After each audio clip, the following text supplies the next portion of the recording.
I was the unwanted child of a powerful family, cast aside and left to fend for myself in a quiet old town. Everyone called me the mute boy. Then one day, by pure accident, I found an alpha. He was tall, broad-shouldered, and unfairly handsome. Unfortunately, he wasn't very bright. People in town would joke, saying the mute boy and the fool were a perfect match. So I brought him home. And somehow, as naturally as water finding its course, we began dating. Life was simple, quiet, warm, until one day, the fool stopped being a fool. Through a crack in the door, I saw him standing there, sharp eyes, cold expression, his whole presence distant and untouchable. His voice was calm, almost cutting. Why would I ever like someone like him? Of course not, another person replied politely. A young master like you has countless excellent omegas to choose from. In that instant, it felt like I had fallen into ice water. My whole body turned cold. Without hesitation, I hid the medical report and ran away. But it didn't take long before my family found me. They sent me off for an arranged marriage as if I were nothing more than a bargaining chip. Inside the room, an alpha cornered me against the headboard. That familiar face moved closer. His gaze was dark, heavy with warning. Dylan, he said quietly, where do you think you're going, carrying my child? I first met Dominic on a misty, drizzling afternoon. The old town was usually quiet, but that day there was an unusual commotion ahead. Curious, I walked over and saw the neighbors gathered around a stranger, all talking at once. He was an alpha, tall, broad-shouldered, strikingly handsome. His clothes didn't quite fit, and there were a few scrapes on his face that made him look a little worn out. Even so, nothing could hide how good-looking he was. But his eyes were unfocused and distant. His hands fidgeted nervously, and there was an oddly childlike innocence to him that didn't match his age at all. I took out my small notebook, wrote a sentence, and handed it to the woman beside me. Aunt Jenny, what happened? Oh, Dylan, you're here, she said with a sigh. This poor guy showed up out of nowhere. Might be lost, might have been abandoned. He won't answer questions, and he refuses to go to the police station. I looked up just as the alpha glanced my way. His features were sharp and deep-set, his gaze filled with hesitant curiosity, and something like quiet wonder. Someone nearby joked, hey, Dylan, don't you still need a partner? Why not take him home? He may be a bit slow, but at least he's handsome. People laughed. And somehow, in the middle of all that teasing, he took a few steps toward me. Before I even realized what I was doing, I brought him home. I can't speak. Worried about how to communicate, I tried writing something for him. To my surprise, he could read. He recognized words and spoke clearly enough. His behavior, though, was simple and childlike, innocent, almost naive, like someone seeing the world for the first time. So I talked to him the way I talked to everyone else, by writing in my notebook. Where did you come from? Do you have family? Family? He tilted his head, thinking hard. Don't know. They're gone. My heart trembled. A quiet guess surfaced. Maybe, like me, he had been left behind because he wasn't perfect. Did they leave you? He nodded. Yeah, didn't want me anymore. What's your name? He stared at me without blinking. Domi.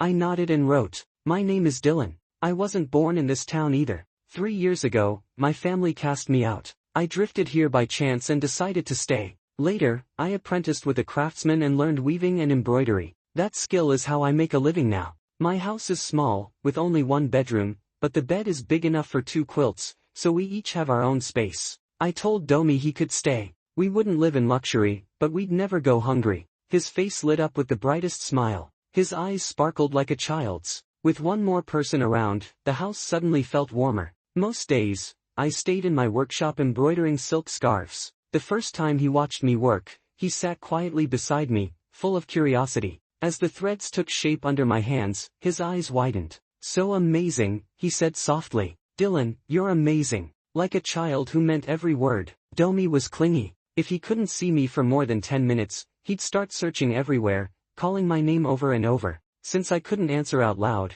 I always hurried back to him as fast as I could. He wanted company, just like I did. Aside from his childlike mind, he was actually very capable. When he stayed in the workshop, he helped organize my tools and handed me materials. At first he made lots of clumsy mistakes, but slowly, he got better. Before long, he became a surprisingly decent little assistant. He never bothered me while I worked, but during breaks or meals, he'd chatter like a sparrow, asking endless questions. Even though I could only answer by writing, he never got tired of talking to me. One day he asked, Dylan, why can't you talk? I got hurt a long time ago. I wasn't born mute. An accident damaged my voice years ago, and I missed the chance for treatment. Since then, I haven't been able to speak. Domi frowned, looking upset. Then he clenched his fists, completely serious. I'll protect Dylan. Then Dylan won't get hurt anymore. My chest tightened a little. I knew it was just a promise from someone with a childlike mind, nothing certain. But still, it was the first time anyone had ever said something like that to me.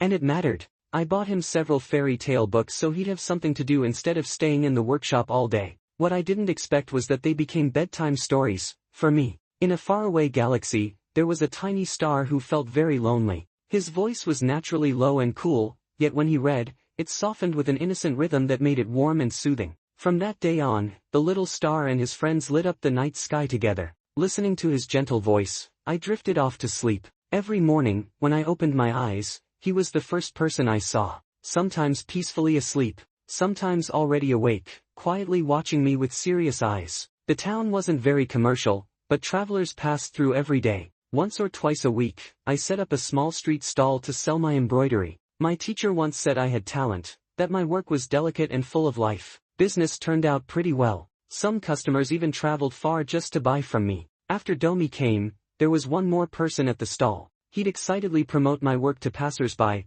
proud like it was his own. If Dylan made it, it's priceless, he'd say. People always laughed and ended up buying something anyway. Before long, everyone in town knew the silly alpha following me around was my biggest fan. Life in the old town was calm and unhurried. One of the neighbors insisted on giving me an old television they no longer needed. So at night, Domi and I would curl up together on the small couch and watch shows. Like most boys, he had a hero dream of his own. He absolutely loved those old superhero series. Whenever an exciting scene came on, he'd jump to his feet and copy the poses seriously, pretending to transform and shoot beams of light. When I smiled and secretly took photos of him with my phone, he performed even harder. With his naturally handsome face, he really did look like the main character. After he got familiar with the town, Domi sometimes went out by himself and came back with little snacks or trinkets for me. I've always thought of myself as hardworking, except for my habit of sleeping in. Now every morning, a hot breakfast waited for me on the table. The alpha would sit there patiently.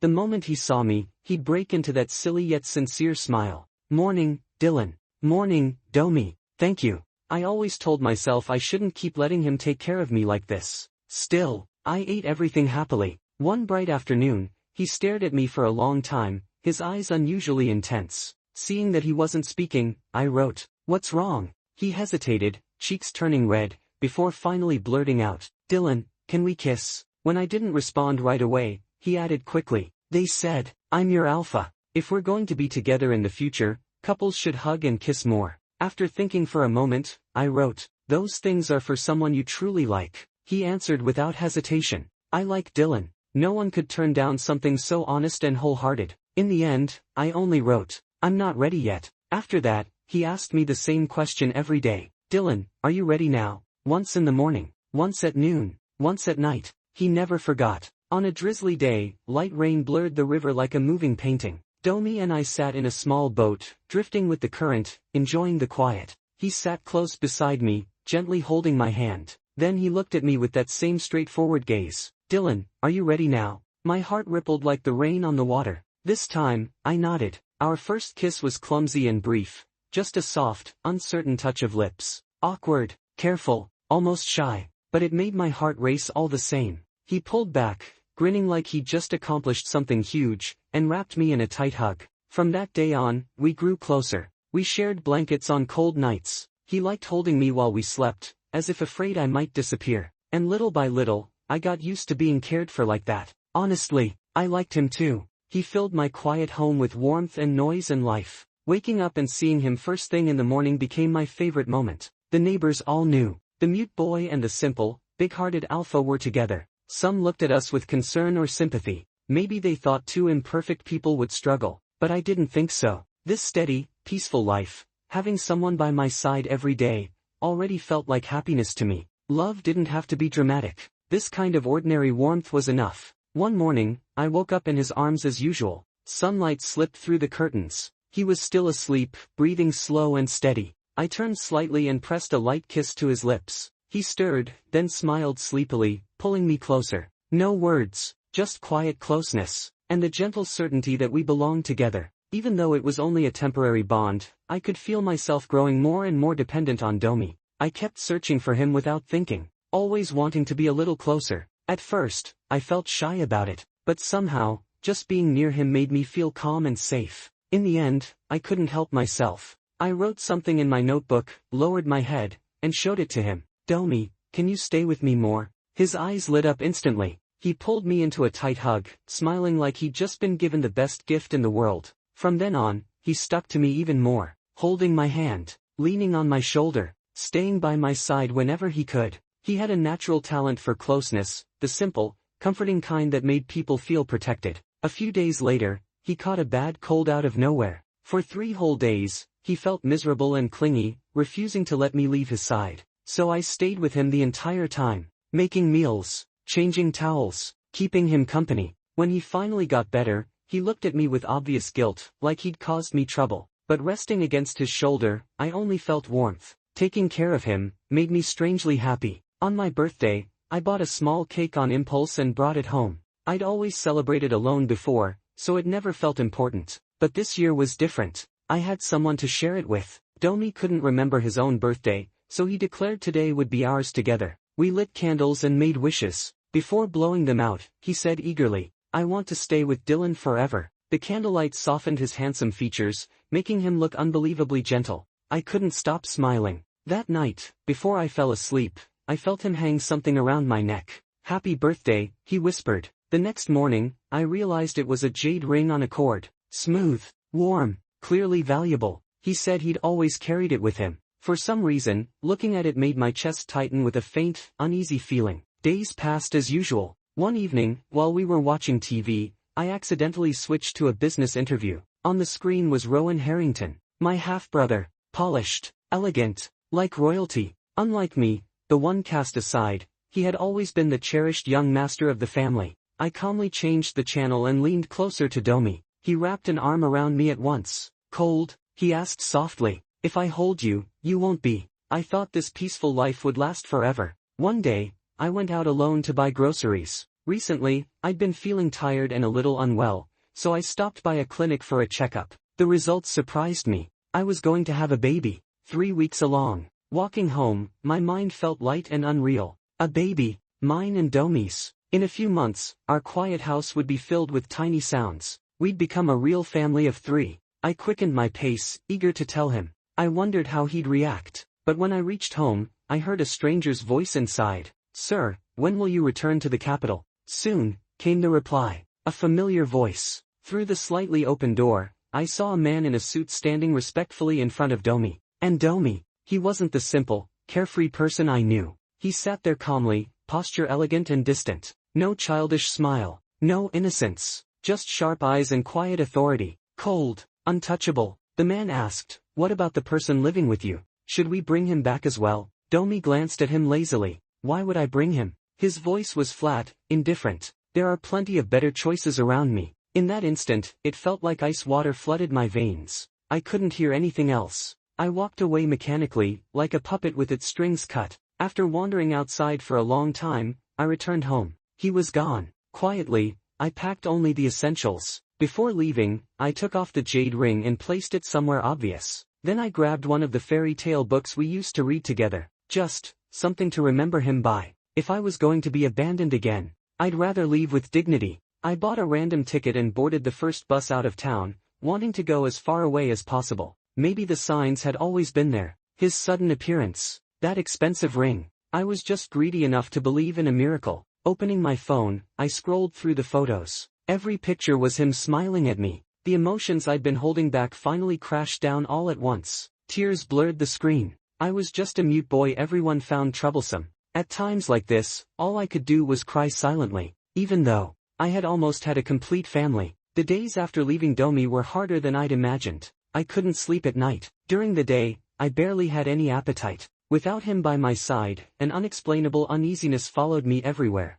I had no energy to do anything. Even the occasional stomachache seemed like a quiet reminder that I wasn't alone anymore. I forced myself to eat. I still had a baby to protect. I wanted this little life to arrive safely. 2 weeks passed in a haze like that. Then, something I never expected happened. People from the Navarro family found me. They didn't explain anything. They simply took me back to the capital. After so long, I saw that cold, indifferent face again. My biological father, Leonard Harrington. Without my notebook, I could only sign at him, asking what he wanted. Of course, he didn't understand. He never bothered to learn. "You're finally useful for something," he said impatiently. "Someone specifically asked for you. Must like that face of yours." Later, I learned the truth. He planned to marry me off. An arranged marriage. It sounded ridiculous. I had never even met this person. If they went through so much trouble to bring me back, it clearly meant the marriage would benefit the Navarro family. But why should I be the sacrifice? I had already been abandoned by them.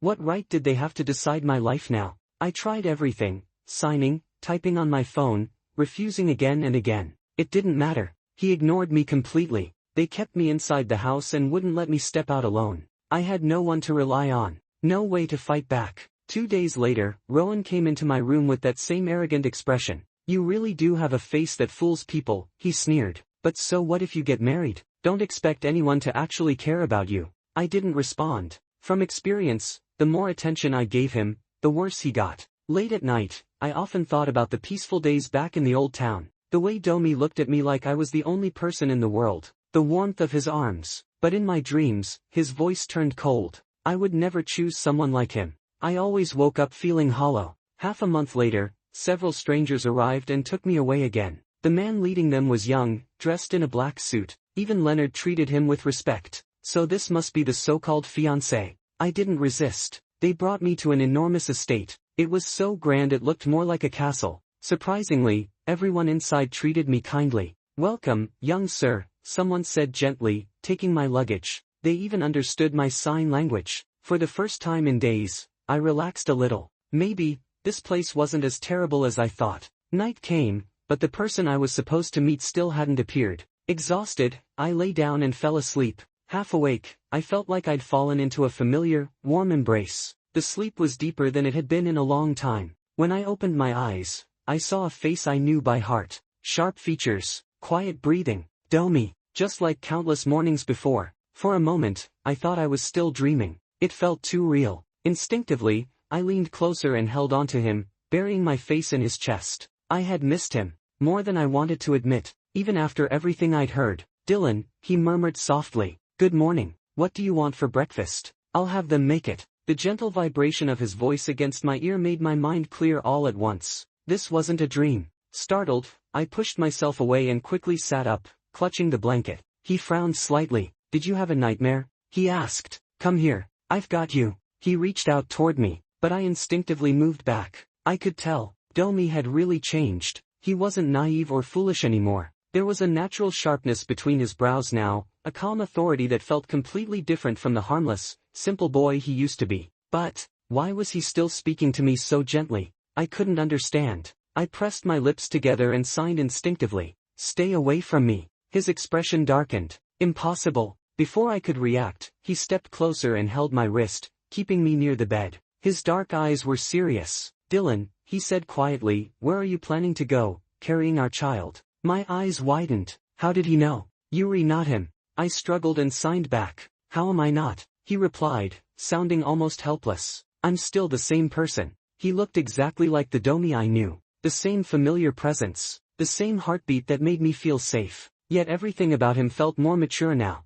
After spending so many days together before, I had been so used to him that I hadn't even noticed the difference at first. Embarrassment crept up on me. After hesitating for a long time, I signed again. "He likes Ultraman." For a split second, he looked awkward, almost shy. Then he coughed lightly. "I still do," he admitted. "I even kept the toy you gave me." I froze. After a long silence, I finally signed what had been weighing on my heart. "I heard what you said that day." Bitterness rose in my chest. "You said, someone like me." Before I could finish, he suddenly pulled me into his arms. Tightly. So tight I couldn't move. His voice trembled next to my ear. "Dylan, you're mine. My most important person. The only one I want." I said those things on purpose, he continued softly. "It was to mislead someone else. None of it was real. Everything I ever said to you, every word, that was real. I like you. I really do." His usually calm voice carried a rare hint of vulnerability. "That day you disappeared, I searched everywhere. When I couldn't find you, I thought I'd lost you." I stood there, stunned. Was it true? Could I trust him? My mind told me to stay cautious. But my racing heart had already betrayed me. I was happy, ridiculously happy. He held me for a long time. After letting go, he gently touched my forehead, my hair, my cheeks, small, natural gestures of closeness, just like before. Warm, familiar, safe. Then I suddenly realized something and signed. You understand sign language now? He smiled. Yeah, I learned recently. For me. Later, I learned his full name, Dominic Kingsley, the head of the most powerful family in the capital. People described him as cold and untouchable, but the man in front of me, the one who personally took care of me every day, was nothing like that. To me, he was still gentle, still patient, still calling my name softly again and again. Even though he no longer acted childish like before, he stayed by my side all the time. At first, I felt nervous around his strong presence, but slowly, that uneasiness disappeared.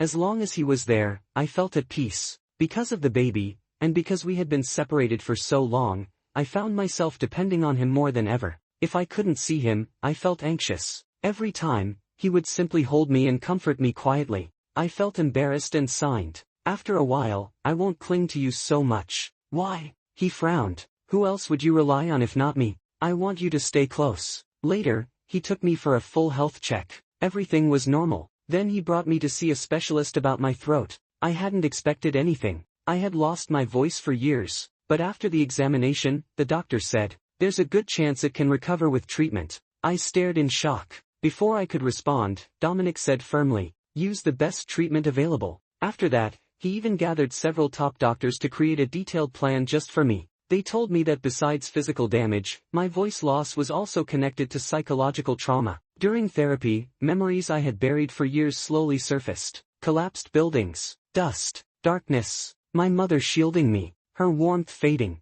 No matter how I cried out, no sound came. When I woke up in the hospital, I was alive, but she was gone. Forever. The doctor said gently, "You did everything you could. What happened wasn't your fault. Your mother loved you. Protecting you was her choice. Maybe, you can try forgiving yourself." I blinked slowly, and unconsciously tightened my grip on Dominic's hand. My vocal cord treatment and therapy moved forward at the same time. Dominic told me that in a week, I would undergo surgery to repair my voice. If everything went well, I would be able to speak not long after. It was something I had never even dared to imagine. I had always thought I would stay silent for the rest of my life. Dominic wrapped his arms around me from behind and rested his chin lightly on my shoulder. "Don't be scared, Dylan," he said softly. "The success rate is very high. I won't let anything happen to you." I nodded gently. He asked after a moment, "Back then, did your mom say anything to you?" The buried memory slowly resurfaced. I raised my hands and signed 2 words. Healthy,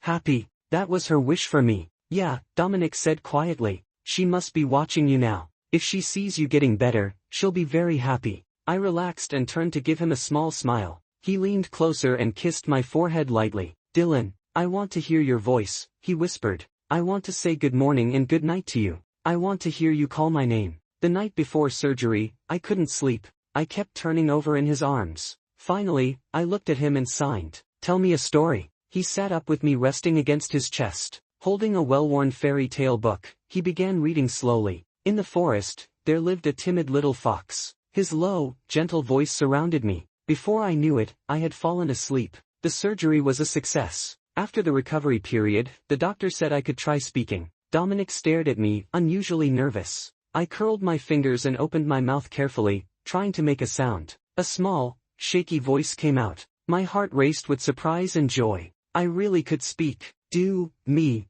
I tried again. "Dominic." The pronunciation was clumsy and hoarse, but the look in his eyes, pure happiness, almost overflowed. He leaned closer and touched my hair gently. "I'm right here," he said. "You did great, Dylan." Although my voice had returned, it would take time to sound normal again. Dominic became my practice partner. He patiently helped me train every day, praising me like I was a child learning to talk. Recently, he stayed with me almost all the time. I was worried his work might be delayed, so once I felt better, I sent him back to the office. Staying home alone felt boring, so I told him I wanted to continue my old job. I had always loved embroidery. Dominic immediately bought me the best materials and even had a personal studio designed just for me. When we couldn't meet during the day, he video called me. On the screen, he sat at his desk in a neat suit. "Tired, Dylan? Take a break." "Not tired," I said slowly. "You, tired?" He smiled. "No, I just miss you. His face leaned closer to the camera. Give me a kiss for luck. After making sure no one else was around, I shyly leaned toward the screen. He laughed softly. Thanks. Love you. My cheeks heated up. Do you miss me? He teased. Yeah, I admitted. Life went on peacefully. The baby grew day by day. Our wedding was scheduled for a month later. Recently, I felt sleepier than usual. One day, Dominic said he wanted to take me to a charity auction. Before leaving, I still felt drowsy. Want to stay home? He asked. I shook my head. Let's go. Since we had already promised, I didn't want to disappoint him. He knelt down and carefully helped me put on my shoes. Watching him so focused, I couldn't help patting his head. He really looked like a big loyal dog sometimes. The banquet hall was dazzling. Lights shimmered everywhere. The moment we entered, many eyes turned toward us. We wore matching suits. Dominic called them couple outfits. All the attention made me nervous. He sensed it and gently squeezed my hand. I slowly relaxed. Many people knew him and treated him with great respect. He introduced me again and again. This is my fiancé. My partner. Everyone was polite though curious. When Dominic went to discuss business, I sat down to rest. After dealing with a few conversations, someone unexpected approached. Dylan, you're here too. Rowan Harrington. Still arrogant as ever. You look pretty impressive now, he sneered. But don't get cocky. When you get thrown away, don't come crying back. I didn't want to talk to him. Go away. You can talk now, he said, surprised, then scoffed. So what? You're just someone living off your looks. Before I could respond, a familiar voice sounded behind me. Cold, sharp. Who let this stray dog bark in front of my partner? I turned my head and saw Dominic approaching. When his eyes met mine, the coldness that usually lingered there seemed to soften. Hey, Dylan. He came to my side and took my hand. The noise around us seemed to pause, and for a moment, everything fell silent. People watched quietly, almost holding their breath. Rowan Harrington's face turned pale, his usual arrogance vanished. Mr. Dominic, Dominic didn't let him speak. He scanned the arriving security guards with a sharp glance. Get him out. Rowan froze, and in panic, blurted out, Mr. Dominic, Dylan used to see another man. Don't be fooled, he's not worthy of you. At that, Dominic's presence seemed to grow even colder, his expression sharp with quiet authority. It was the first time I had seen him like this. He was angry. He let out a short, dry laugh. Looking for trouble? Dylan's people have always been me, from start to finish. After saying that, he turned his gaze away, as if even a second's glance was too much. I didn't intervene, letting the guards escort Rowan out. Later, I heard that Leonard Harrington wasn't allowed in either. I didn't dwell on it. It was just a small episode. Soon, the auction began in earnest. I followed Dominic to the VIP area, watching each piece on display. The theme was antique artifacts. I loved looking at them. My eyes widened at each item. Dominic occasionally placed bids. Whenever I made a sound of surprise, he would immediately secure the item. That's too many, I teased, poking his palm. Why are you bidding on so much? He smiled. For Dylan, it's never too much. Just then, the next item appeared. I recognized it instantly. It was my embroidery work. I had spent hundreds of days creating it, using over 10 types of stitches and pouring in endless effort. I had given it to Dominic, hoping he could find someone who would appreciate it. And now, I was seeing it auctioned like this. The starting price was $800,000. My jaw dropped. Bids came in one after another, unexpectedly numerous. Finally, Dominic won it at $7 million. I was shocked. That's too much. Why did you buy it again? Not too much. I like it, he said, raising one brow playfully. It's your handwork, Dylan. Of course, I want it. I whispered, if you like, I can make another one for you. Occasionally, I could hear murmurs around us. Wow, that ring on his neck, isn't that the Kingsley family's symbol of authority? Dominic doesn't usually care about things like this, yet he bought so much just for him. It seems the rumors were false. Dominic really cherishes this person. They saw Navarro's kid just now. He was tossed out after a few words. Incredible. The voices were low, but I still caught fragments. I felt awkward, but Dominic glanced sideways, and the whispers immediately stopped. I told him everything about the Navarro family. He listened quietly, simply brushing my hair back and saying softly, "This is your home now." Our home. I smiled. Yes. Not long after, the Navarro family went crazy trying to contact me with calls and messages. I didn't want to deal with them. I blocked the numbers and changed my SIM card. From the day I left their home, I had decided never to return. Later, I saw on TV that the Navarro family went bankrupt. Leonard Harrington went to prison for illegal activities. Rowan Harrington, had a car accident while drunk driving and was in the ICU, life uncertain. Our wedding went on as scheduled. It was small and intimate with few guests, but the decorations, music, and ceremony were top-notch. I experienced a grand wedding I had never imagined. We even invited neighbors from the old town. Seeing familiar faces, I smiled genuinely. Dominic raised his glass toward the neighbors. They stood, flustered, as he spoke. Everyone laughed warmly. That night, in our bridal suite, it was just the two of us. We exchanged a glance and naturally leaned toward each other, gently touching foreheads and cheeks. The subtle scents of jasmine and mint lingered softly in the air. Moonlight poured through the window, casting a silver glow over us. Every day after that was happy. I spoke fluently, as normal as anyone. One day, I took Dominic to visit my mother's grave. Winter winds blew cold. Dominic stood by my side, adjusting my scarf and jacket. He even playfully pinched my cheek. I looked up and saw myself reflected in his eyes, bundled like a little ball. I told my mother everything, sharing my thoughts and feelings. Finally, Dominic spoke solemnly, "Mom, don't worry. I will love Dylan forever, protect him, and treat him well." He glanced at my belly, smiling. And our baby. Snowflakes began to fall gently, covering the ground in a soft white layer. I hadn't brought an umbrella. Dominic turned and held his hand over my head to shield me. I looked up at him, seeing snow settle on his hair. A strange warmth spread through me. I held his hand, letting the snow fall over us. Looking at him, seeing my reflection in his eyes, I smiled. Together in the snow, together for a lifetime. At the end of this story, what stayed with me the most wasn't the drama. It wasn't the powerful family. It wasn't the hidden identity. It wasn't even the arranged marriage or the misunderstandings. It was something much quieter. Two lonely people, finding warmth in each other. Dylan can't speak. Domi doesn't quite fit into the world. One was abandoned.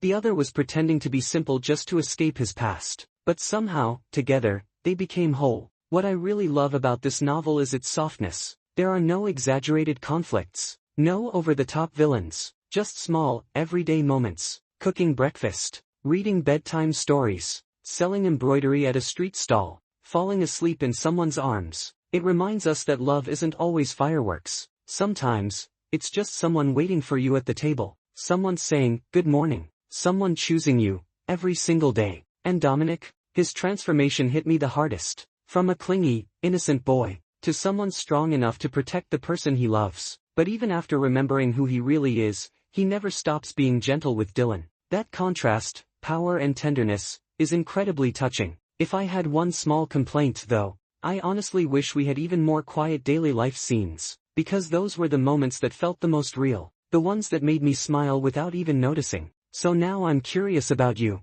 Which moment touched you the most? Was it their first kiss on the rainy river, the bedtime fairy tales, or the moment Dylan finally spoke Dominic's name? Let me know in the comments. And if you enjoy slow burn, healing, soft romance stories like this, don't forget to like and subscribe. I'll see you in the next story.